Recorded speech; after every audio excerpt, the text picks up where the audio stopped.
What's up, guys? My name is P, and I'd like to welcome you to another edition of Phipps Tips.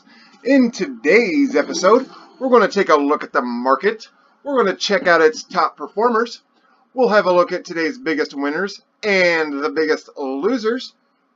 We've got a couple of news articles to go over today, dealing with a couple exchanges, Bittrex and Binance, to be specific.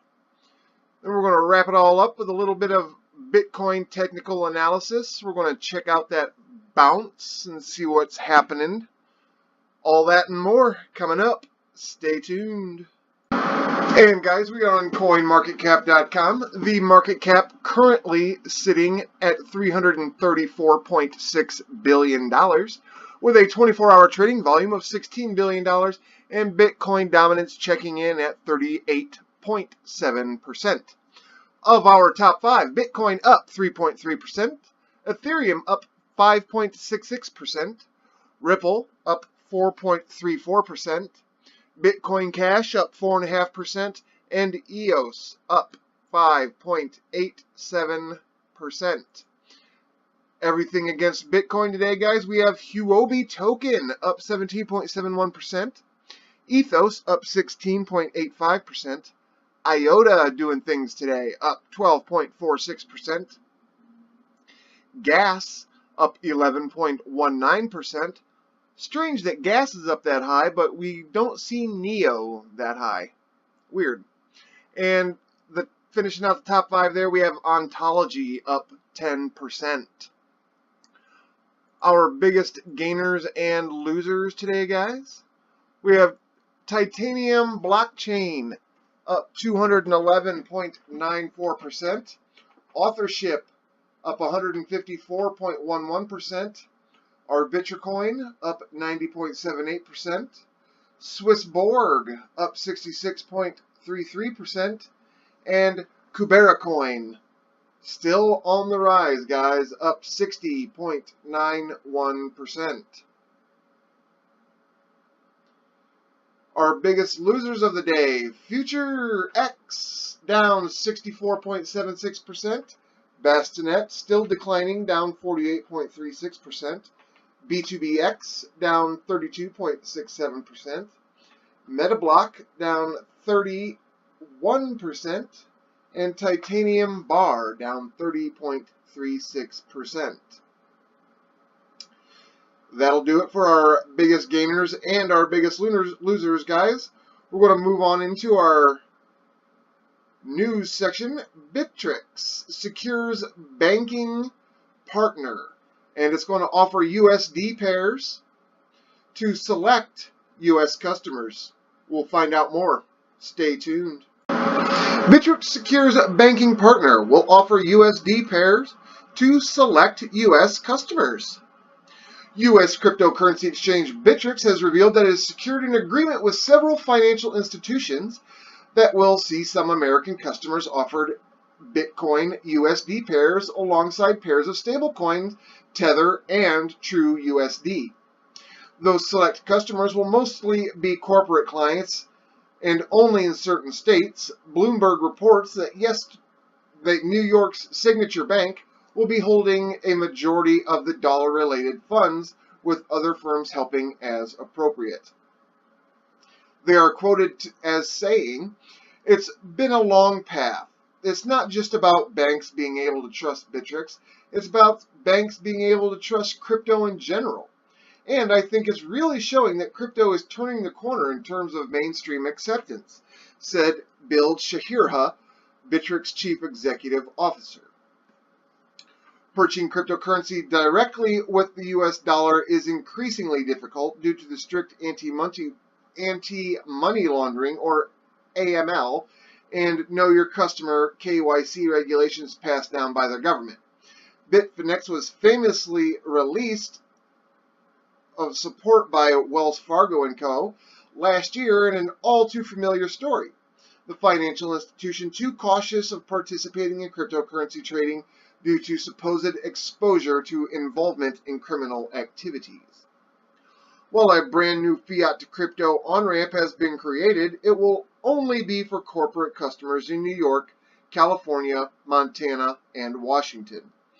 Bittrex have confirmed that they will be extending the offering to retail investors in the future.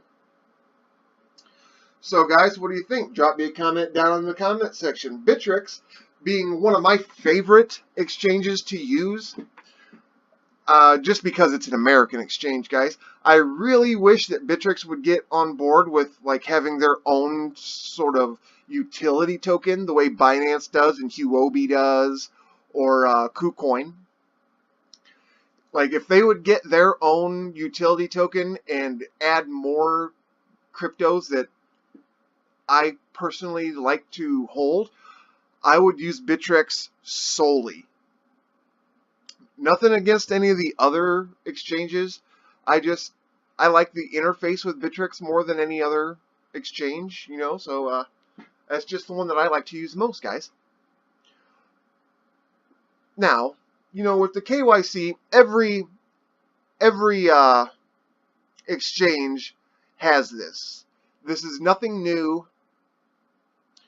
And the anti-money laundering and know your customer regulations, it's not new, guys. And Bittrex using those isn't a new thing. Like when I signed up, the very first exchange that I signed up for was Binance. And I did the KYC. Like you had to take a picture of your driver's license. I even had to hold up a piece of paper like with a date on it, and it said Binance. I forget all of what it entailed, but there was quite a few hoops I had to jump through. But it's great that Bittrex is starting to get the pairs where we can just buy crypto directly through them. You don't have to go through Coinbase anymore and have Coinbase absolutely gouge your wallet when you're trying to buy crypto. Like, I cannot stand Coinbase for that one simple fact. They only have 4 cryptocurrencies that they offer, which is ridiculous. And when you do buy them, the fee that you pay, it's astronomically retarded how high that fee is. So, that's just a gripe of mine that I have against Coinbase. And I hope that Bittrex, really does come through and, offers on-ramps from fiat to crypto. That would be awesome. But yeah, guys, drop me a comment down in the comment section. Let me know what you think about Bittrex Exchange. Do you guys use Bittrex? If you do, what, like in a scale of 1 to 10, give me like your rating on it. I'd love to know. In our second article of the day, guys, Binance adds 4 new trading pairs for Tether and Ripple XRP. Binance has announced the launch of new trading pair options for XRP and the Binance coin, otherwise known as BNB, as well as 3 new Tether pairs. Tether, or USDT as its ticker is called, can now be traded with IOTA, Stellar Lumens, XLM, and fellow stablecoin True USD. The author states, I really don't see the logic behind trading one stablecoin for another, but whatever floats your boat. As Twitter user Michael commented, TUSD and USDT pairs? That will be fun, amongst other rather funny replies to their announcement tweet. And Binance tweeted this morning at 5 a.m. that Binance will add the XRP BNB listing, the True USD versus Tether, XLM versus USDT, and IOTA versus USDT pairs. The announcement follows an ever-growing list of coins on Binance, including most recently Theta Token, which saw Theta Token's price skyrocket an astronomical 30% yesterday, guys. It's now dropped back down. It's in the red, as people are deciding to take profit on that. And that really annoys me that Theta Token just got onto Binance. I'm going to share a I guess it's a ridiculous story. When Theta Token first hit the scene, a friend of mine was telling me that, you know, he had heard from a YouTuber or several YouTubers that Theta Token was going to 1,000% itself this year, 2018. And, you know, this is when I first got into crypto. I was like, oh my God, that's great, 1,000%. I'm going to dive in on it. And, you know, I looked at Theta Token, and it was trading for only 25.6 cents at the time. So I bought in on it. And lo and behold, did I find out that 25.6 cents was Theta's current all-time high, and that the price plummeted down to, you know, it was in the teens, the low teens for the longest time. So last week, I had Theta Token on Gate.io, that exchange, Gate, and I was looking to pick up some Dragon Chain on the cheap. Dragon Chain was really cheap, so I was like, you know, Theta Token hasn't been doing anything. I'm just going to unload my Theta Token now. So that's what I did. I took a loss on Theta Token, bought some of my Dragon Chain, and then a week later, Theta Token skyrockets in price, and not only could I have broke even, I could have gotten maybe like 3 or 4 cents ahead of what I paid originally. So, you know, live and learn, guys, live and learn. But continuing on with the article, Theta Token was added to Binance, Civic or CVC, and the trading pair of EOS for BNB and EOS for USDT, also being added to Binance. Tether has been in discussion lately over controversy regarding whether or not it is truly backed by the US dollar. It seems to maintain its $1 listing on CoinMarketCap, however, with the market valuation of just over $2.5 billion. With Binance being the world's biggest cryptocurrency exchange, XRP might see some positive price movement from the XRP-BNB pairing. It maintains its third place position under Bitcoin and Ethereum at 61 cents. So guys, I mean, this is great news coming out. These two exchanges are arguably two of the biggest exchanges in the crypto sphere, doing big things. Binance, of course, being the absolute biggest cryptocurrency exchange. Like, it just keeps adding crypto after crypto after crypto, which is great. You know, I like Binance. I use it. I mean, it's not as good, in my opinion, as Bittrex is, but, you know, I think I'm just partial to Bittrex because it's a US company and not, you know, Chinese, the way Binance is, or I'm sorry, Binance is Japanese. Excuse me. So, what do you think, guys? Do you think that this is good news? I personally think that it's great news. Anything that the exchanges can do to make getting into crypto easier for the retail investor like you and I, it's just a no-brainer, guys. It's great for the space. It's great for the investor like you and myself and you. All around, guys, I just think it's fantastic news. Fantastic news. So drop me a comment down in the comment section, guys. Let me know what you think. Do you think Binance is doing the right thing, adding all these different pairs? I do. You know, cool. We're going to move on to our technical analysis, guys. Don't move a muscle. And here we are, guys, on the Bitcoin versus US dollar day scale, using the Bitfinex exchange information as we do every other day of the week. And scrolling in here, guys, we're going to see Bitcoin is planting a green candle today. Yesterday, I had said something about the red candle and a doji. And seeing that red candle, that red doji, I should say, really didn't have too much of effect. In fact, Bitcoin has increased in price since then, and we are currently fighting the resistance here at the $7,500 range.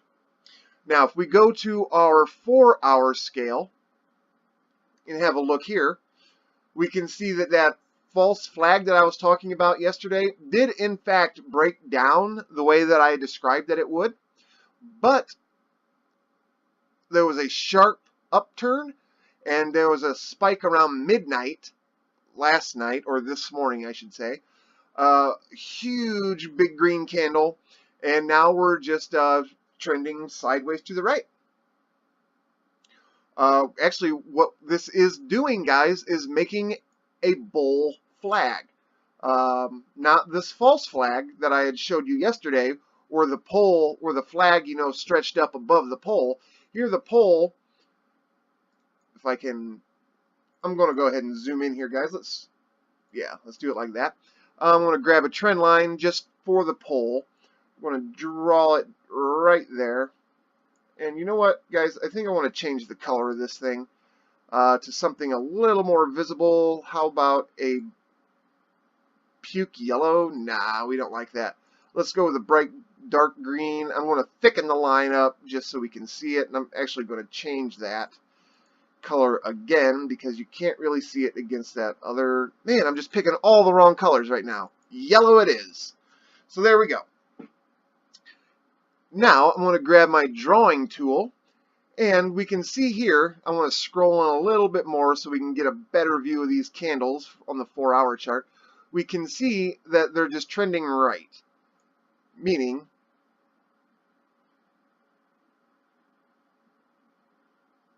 that we're forming the flag of the bull flag right now.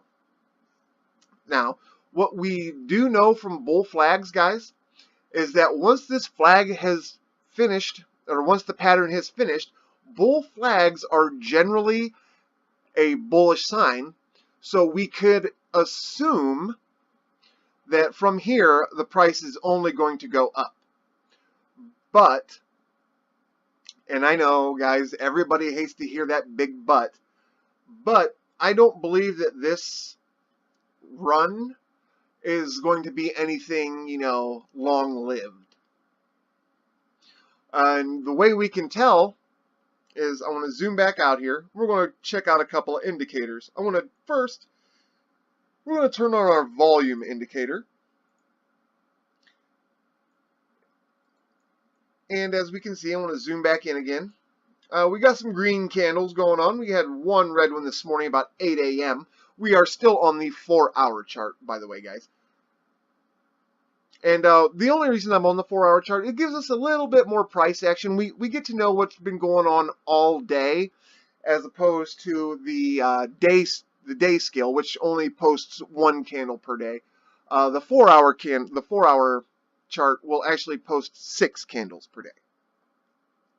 You know, 24 hours in a day, 4 divided by 24 is 6, so we get 6 candles in a day. And that just, it paints a little bit better of a picture, guys, on, you know, how the price is reacting throughout the day. Instead of, you know, just watching a single candle trickle up and down, we get to see multiple candles and see if, you know, there's actually a green candle or if there's indecision in the market and the candle turns red. You know, that's all the information that we really need. Like this right here, as I'm speaking, this little green candle that we got going right here just turned green. It was red not but 2 minutes ago. So, but we can see now, guys, that we've got a little bit of good buy volume going on. I want to check out some of our moving averages, and I'm going to use the triple EMA or the 3 EMA, and let's see if this is the right one. It sure is.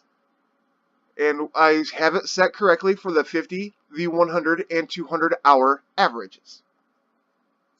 Now, what we can see, guys, is we're still in a bearish trend. Our 50 hour average is well below our 200 hour average. And what we want to see, if we want to see an uptrend, guys, and like a true bull market, is these would have to trade positions. The dark, like I want to call that a purple line there, our 200-hour average, would have to be beneath the 50-hour average. And currently, as you can see from back here on the 15th of May, there was the cross.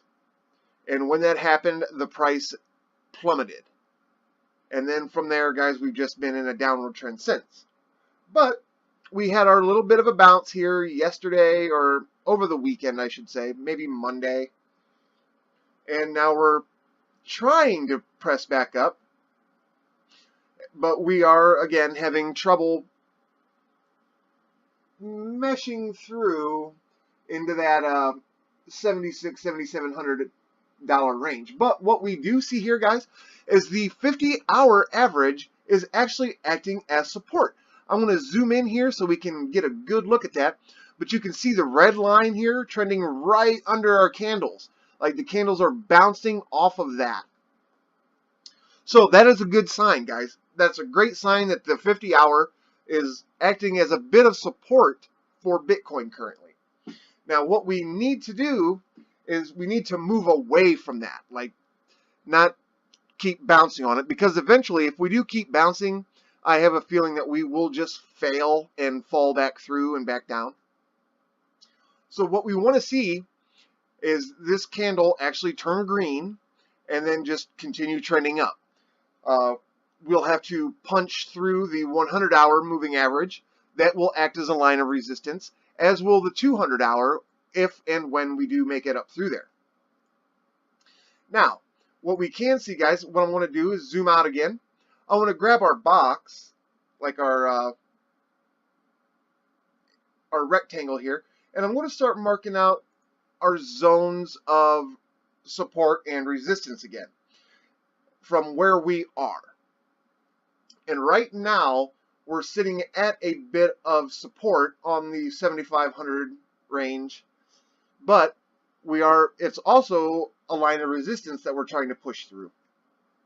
I know it seems kind of weird, how can it be support and resistance? But guys, trust me, it acts like that sometimes.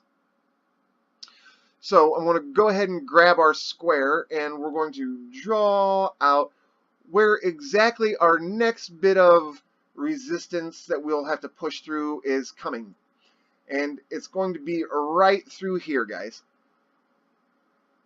All this price action through here looks to be about right. In fact, I'm going to bring it up just a bit, like this, and bring the bottom up so we get all this price action in here. Okay, so this will be an area of resistance that we've got to make it through. So what does that mean? That means we're going to have to punch through our 100-hour moving average, exponential moving average, I'm sorry. It's not just a standard, it's the exponential. And what the difference between the two, guys, is, I know I've explained it before, but I'm going to explain it again. The exponential moving average takes all the price action during the days, like during the 50 hours, into account. It doesn't just place a single value on each candle. It takes like the wicks and everything into account, like how much has been traded during that hour, or those 4 hours, or those 50 hours, depending on the moving average that you're actually looking at. Whereas a standard moving average just places a single value on a candle, and that's what you get. You add up all those candles during the stretch of how many ever hours or days that you've got it on, and divide it, and that gives you your standard average.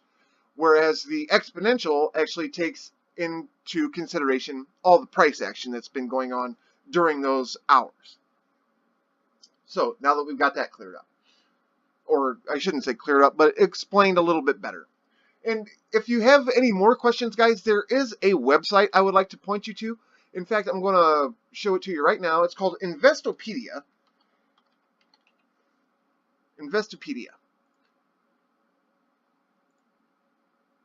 And it's this website right here, guys. It is fantastic for any sort of questions that you have, like what does this mean, or what does this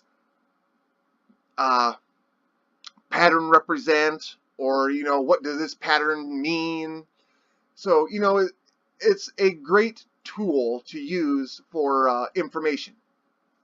And speaking of information, guys, I want everybody here to know that this information that I'm giving you is just that. It is to be used for educational purposes only.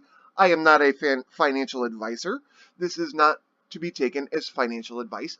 This episode and every episode should be used for educational and entertainment purposes only. And now that the disclaimer is out of the way, we'll get right back into this. So guys, this is the area of confluence, would like to say, that we need to punch through, as we've done many times before. You can see back here, in April we were chugging through it and went up and yada yada yada. So guys, we're just going to have to be on a wait and see type of thing again. That's just the way this market's been rolling out lately. So with that in mind, guys, just keep in mind, that this area here, I would not be trading in at all. In fact, I want to say it again. I want to say it in probably every single one of these videos that I post. I wouldn't trade Bitcoin, personally. I find it to be too manipulated. There's, you can't trust what's going to happen. These right here, these indicators that I'm giving you guys are just technical indicators. And what that means is, if the market and Bitcoin were to be left to do what it would do, technically this is how it would operate. But we all know, as I've pointed out in nearly every video that I've done, Bitcoin rarely does what it's technically supposed to do. So that's just something to keep in mind, guys, as we watch the price of Bitcoin. But that's going to do it for today, guys. If you're still here after all this time, hit that subscribe button, as I'll try to post a video every single day, Monday through Friday. And if you learned anything, hit that like button and share it with a friend, guys. Because your friends would like to learn this stuff too, I'm sure. And as always, thank you for watching, and I'll see you in the next one, guys. Peace.